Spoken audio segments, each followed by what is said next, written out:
Perkenalkan, nama saya Salmiah dari Prodi MSDP, NIM P0421016. Di sini saya akan menjawab soal-soal UTS dari Bapak Rohadi. Bismillahirrahmanirrahim. Di sini saya akan menjawab soal yang pertama, yaitu apa yang Anda ketahui dari Islam Nusantara. Jadi yang saya ketahui dari Islam Nusantara ini adalah Islam yang sama dengan Islam yang lainnya, yang dibawakan oleh Nabi besar kita, Nabi Muhammad SAW, yang bertujuan menciptakan kehidupan yang rahmatan lil alamin. Tapi Islam Nusantara di sini bercorak Nusantara, yaitu hanya ada di Indonesia. Jadi Islam Nusantara adalah Islam yang khas di Indonesia, gabungan nilai Islam teologis. Jadi yang dimaksud dengan nilai Islam teologis di sini adalah ilmu yang membicarakan tentang wujud Allah Subhanahu wa Ta'ala serta sifat-sifat yang mesti ada pada Allah. Baiklah, kita lanjut lagi. Jadi Islam Nusantara ini bukan mazhab, bukan aliran, tapi mumayyizat kasais yang menjadi ciri khasnya Islam Nusantara, yaitu dengan kultur budaya Indonesia yang beragam. Lahirlah Islam yang santun, berbudaya, ramah, toleran, berakhlak, dan berperadaban. Jadi Islam Nusantara di sini adalah Islam yang memberikan, yang tujuannya untuk menciptakan kehidupan yang lebih baik lagi dengan sikap toleran kita kepada sesama umat, yang berakhlak baik, sopan, santun. Jadi kita lanjut contohnya. Jadi kita lanjut contoh dari dari budaya Islam Nusantara di sini, seperti mandi robo. Mandi robo, mungkin anak-anak Kalimantan tahu mandi robo itu, yaitu yang dilakukan pada bulan Safar. Sekian, terima kasih. Bismillahirrahmanirrahim. Di sini saya akan menjawab pertanyaan yang kedua, yaitu bagaimana pandangan NU terhadap Islam Nusantara. Menurut Ja'as Said Akil Sirot, Ketua Umum Nahdlatul Ulama atau PBNU, NU dulu, sekarang, dan seterusnya akan tetap mempunyai semangat perjuangan dan tidak pernah padam dalam membela atau mengembangkan perkuat Islam ahli sunnah wal jamaah, Islam moderat dan toleran. Hanya karena dengan inilah kita bisa mempertahankan eksistensi Islam terutama di Nusantara ini, yang posisinya diapit oleh dua negara, yang di sebelah utara Cina, Tiongkok, dan di sebelah selatan yaitu Australia. Kalau kita tidak moderat dan tidak toleran, barangkali kita akan menjadi sasaran empuk bagi mereka. Dan mengapa kita harus moderat? Karena moderasi Islam itu prinsipnya Al-Quran. Di dalam Al-Quran tidak ada terminologi umat Islam, apalagi negara Islam. Yang ada itu adalah umatan wasaton. Kalau dibaca di ayat Al-Quran berbunyi, wa kadzalika ja'alnakum umatan wasaton. Saya jadikan kamu Muhammad dengan pengikutmu sebagai komunitas yang mudarat, umat Islam yang mudarat. Kenapa? Litakunus syuhada al-annas, agar kamu selalu berperan dalam tengah-tengah kehidupan, peran agama, peran budaya, dan peran peradaban. Maka Islam Nusantara cara berpikir menggabungkan, mengharmoniskan, mengintegralkan antara samawiyah, hilahiyah yang dari langit, dari Allah Subhanahu wa Ta'ala, yaitu Al-Quran. Sekian, terima kasih. Bismillahirrahmanirrahim. Di sini saya akan menjawab soal yang ketiga, yaitu tidak semua umat Islam setuju dengan Islam Nusantara. Coba Anda jelaskan apa saja argumentasi bagi yang menolak Islam Nusantara. Salah satu yang menolak Islam Nusantara di sini adalah MUI.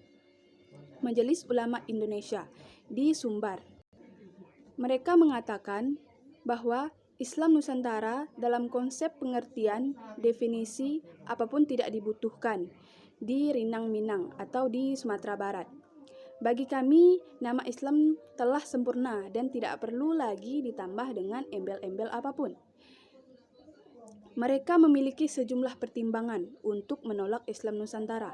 Pertama, istilah Islam Nusantara mengundang perdebatan yang tidak bermanfaat dan melalaikan umat Islam dari berbagai persoalan penting.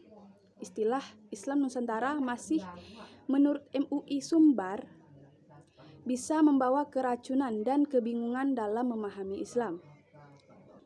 Dan Islam Nusantara juga dinilai mengandung potensi menyempitan makna Islam yang universal. Islam Nusantara juga sering digunakan untuk merujuk cara beragama Islam yang toleran.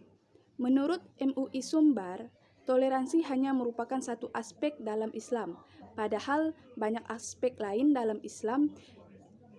Islam tidak bisa diredukasi hanya untuk menjadi satu aspek saja, melainkan harus menyeluruh.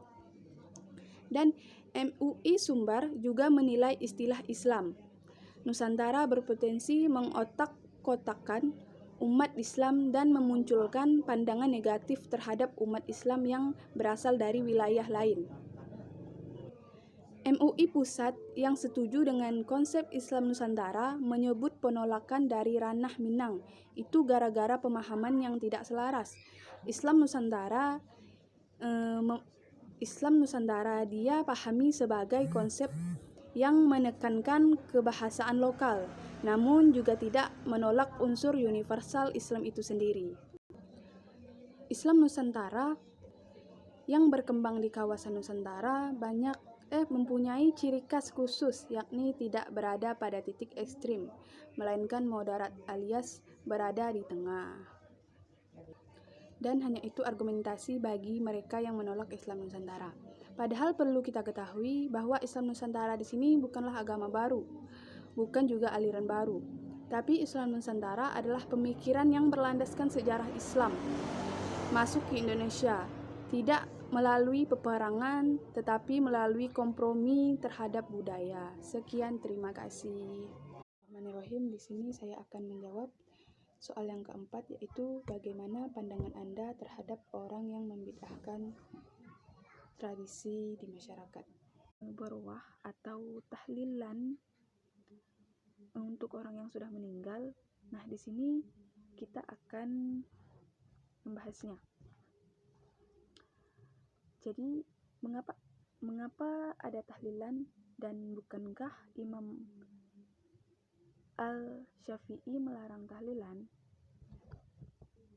Dan bukankah dalam kitab-kitab mazhab Syafi'i telah diterangkan bahwa selamatan selama 7 hari kematian itu bid'ah yang makruh, dan beliau juga berpendapat bahwa hadiah pahala bacaan Al-Quran tidak sampai pada mayit.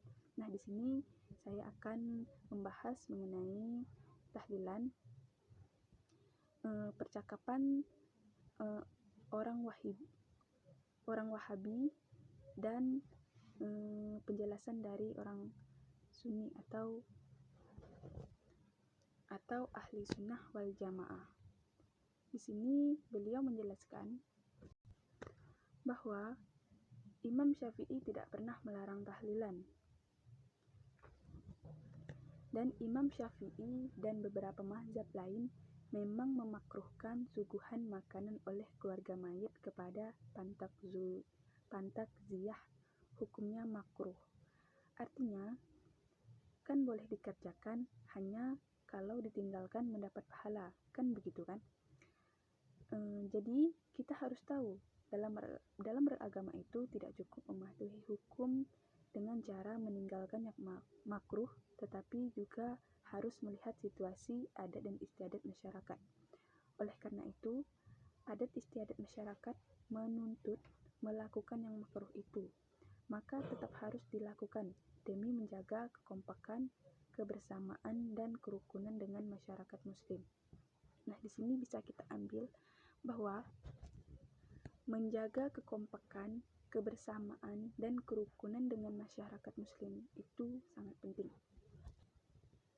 Kita dianjurkan mengikuti tradisi itu selama tidak haram, dan di sini ada hadisnya yang berbunyi dari Aisyah radhiyallahu anhu bahwa Rasulullah shallallahu alaihi wasallam bersabda kepadanya, "Apakah kamu tidak tahu bahwa ketika kaum membangun Ka'bah tidak sempurna pada pondasi yang dibangun oleh Nabi Ibrahim alaihissalam? Aku berkata, wahai Rasulullah, apakah tidak engkau kembalikan Ka'bah kepada pondasi Nabi Ibrahim?" Beliau menjawab, "Seandainya bukan karena kaummu baru meninggalkan kekufuran, pasti akan kulakukan." Hadis riwayat Al-Bukhari dan Muslim. Dalam hadis ini dijelaskan bahwa Rasulullah SAW tidak berkonstruksi Ka'bah agar sesuai dengan Ka'bah yang dibangun oleh Nabi Ibrahim alaihissalam, hanya karena kekhawatiran menimbulkan fitnah, karena kaum baru meninggalkan masa-masa jahiliyah. Sampai sekarang, Ka'bah yang ada lebih kecil dari Ka'bah yang dibangun oleh Nabi Ibrahim alaihissalam. Ka'bah saja yang merupakan kiblat umat Islam dalam menunaikan sholat dan ibadah haji dibiarkan oleh Rasulullah SAW karena alasan tradisi, apalagi masalah kenduri 7 hari yang hukumnya makruh. Persoalan Ka'bah jelas lebih besar dari selamatan dan tahlilan. Nah, di sini ada juga riwayat dari Khalifah Umar bin Khattab yang berwasiat agar disediakan makanan bagi mereka yang bertakziah.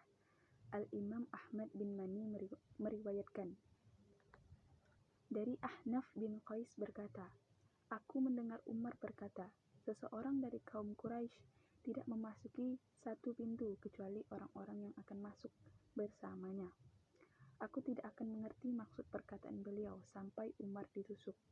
Lalu akhirnya memerintahkan Suhaib menjadi imam sholat selama 3 hari dan memerintahkan menyediakan makanan bagi manusia.